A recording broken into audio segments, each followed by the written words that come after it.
Is there any questions or any tools? Or any other surgery? Right now, the price is half price on any surgery while the tools are dirty. I'm good. You know, I run specials after surgeries and stuff like that while the tools are. They're not having to clean them twice, you know. I stick in front of you. Oh yeah, that's fine. I see your medicines there. This one here.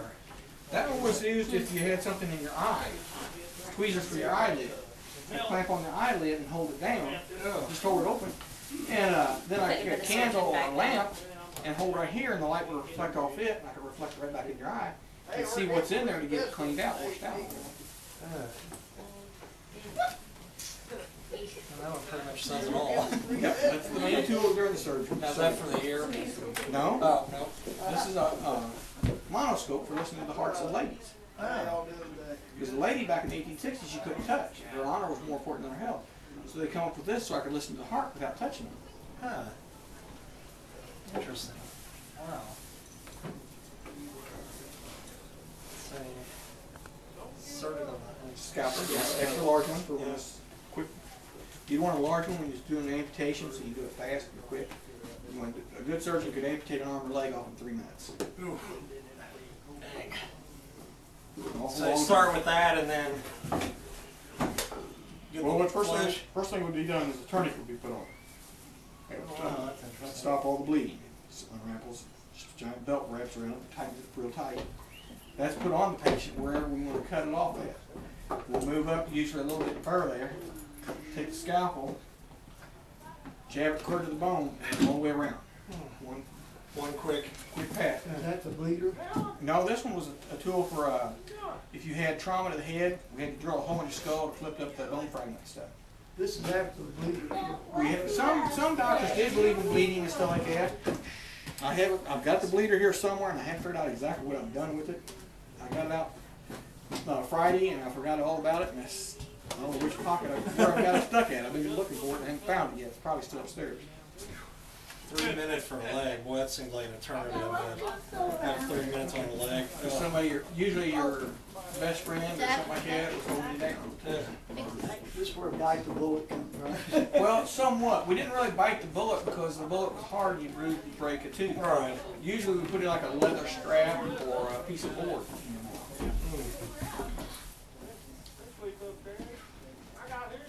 Looks like you already had a few stitches there. Need a couple more? Put a couple more.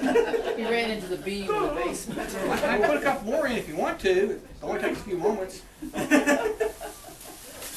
Half price right now because the tools are dirty.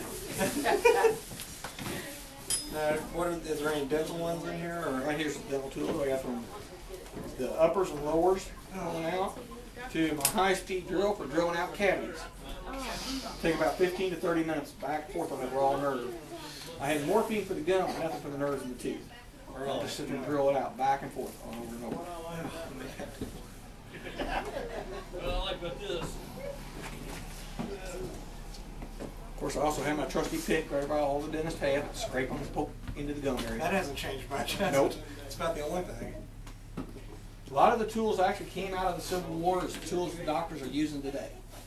For the simple fact, nowadays a doctor can't, if he wants a special tool, it's a 6 month to a year process of getting it done.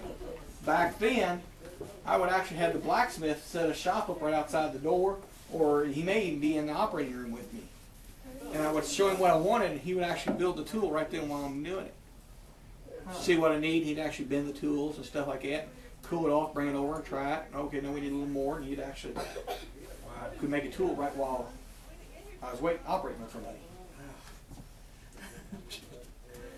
And it didn't improve, I mean, it didn't seem to improve much during the Indian Wars either. I mean, that was what, 20, 30 years after the Civil War. It didn't seem like it went up. The technology from the beginning of the Civil War to the very end of the Civil War is ungodly. The knowledge and advancements were done. People can't, you think there's only a handful of advances done during the Civil War, but you start counting and stuff and you cannot name all of the advancements. From at the very beginning, we had wooden ships. By the end of the Civil War, we had ironclads. We had aircraft carriers. Yeah. People said, aircraft, yeah. They would actually found out that they could take ships, launch hot air balloons off of, and oversee the troops, what's going on. And that's how they actually, in the medicine, just literally, your sterilization came out of the Civil War. A young surgeon ran out of silk thread. Told a story, go out and get me some long stringy thread to show up something.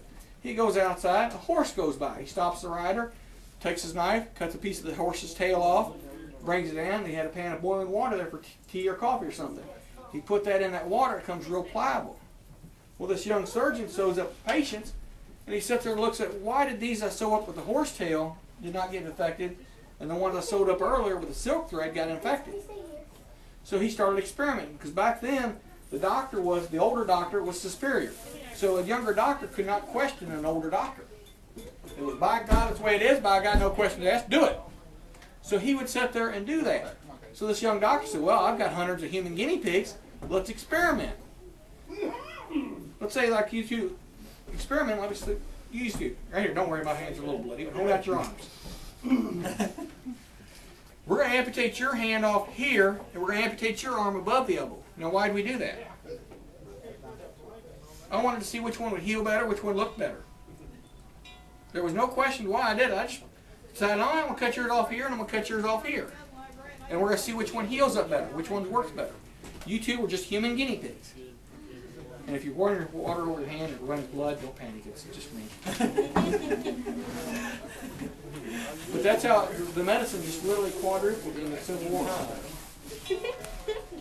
Now, where would you extract? What would you extract the bullet? It depended on how big the bullet was. You had anywhere from different sized bullets.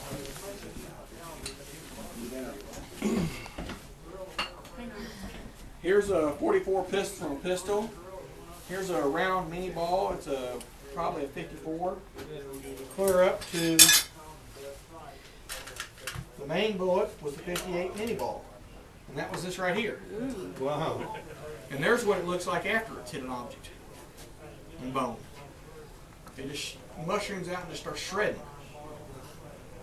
And it's not fast like the modern rifles that drill their way through it. It chews its way through it. It's kind of slow and it chews its way through it. So actually when it comes out, it's going to make a hole basically this big going in. It's going to be twice that size coming out.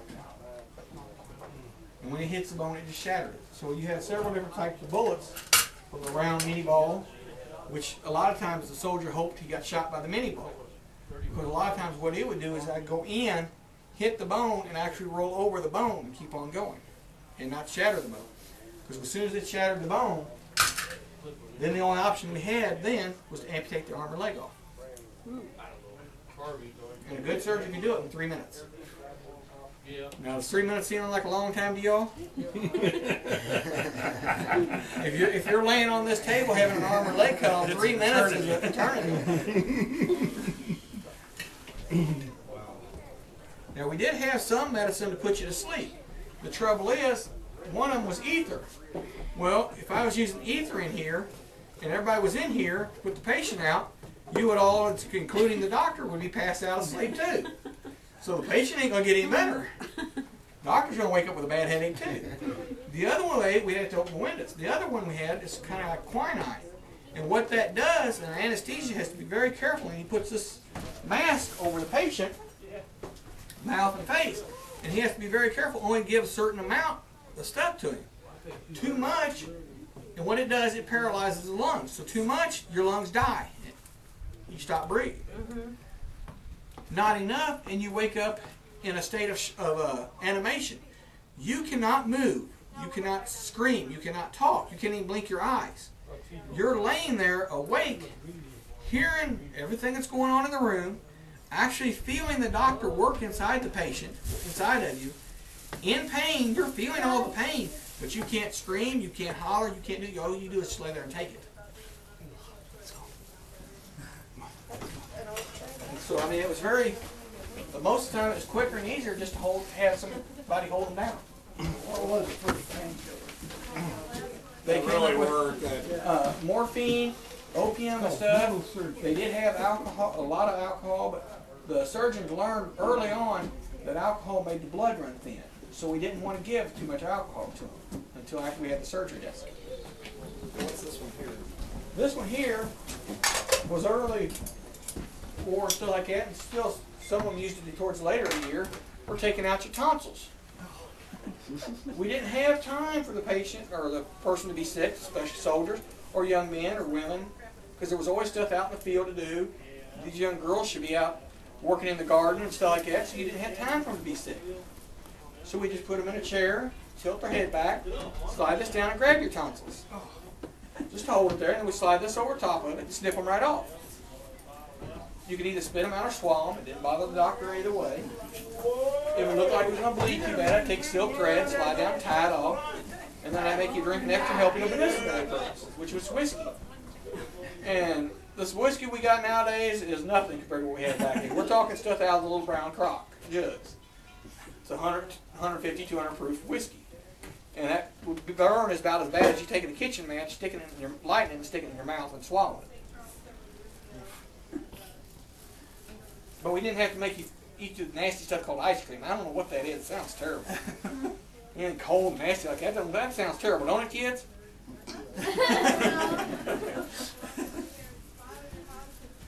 This here is a monoscope, better known to what people are nowadays known as stethoscope. But stethoscope stands for two. It had two from their ears. Mono is one, so I could listen to the hearts of young ladies. Men, I put my ear right to the chest on, but a young lady I could not touch. Your honor is more important than your health is. Because how old are you, young lady back there? 13. So have you found you a suitor yet? No. No. Don't trust me. I have 2 daughters myself. I don't. No. But back then, a 13-year-old, you should already be getting married. A suitor is a husband. So would you have liked to get started a family already? Because if you were turned 18 and you weren't married, people thought, well, you're too old for breeding and you were not worth anything. You might as well go on to the old maid's home. But like I said, a doctor could not touch a young lady. Your honor was more important. If something happened to a girl, before I could touch her, I had to go down and get to church and have the priest come in and be in the room before I could touch you. And if he was out of town for the day, I'm sorry, we just have to wait till tomorrow. Well, this young man here, he could come in actually by himself, and the doctor could take care of him and send him on home, and he'd have to explain to his parents what happened. And you think that was interesting, and you got home, and you're having a cast of plaster on your arm or something like that, or somebody's taking you home on a wagon because you got a broken leg. You think you was going to be treated good at home? You more likely found out what happened. You may go to the woodshed.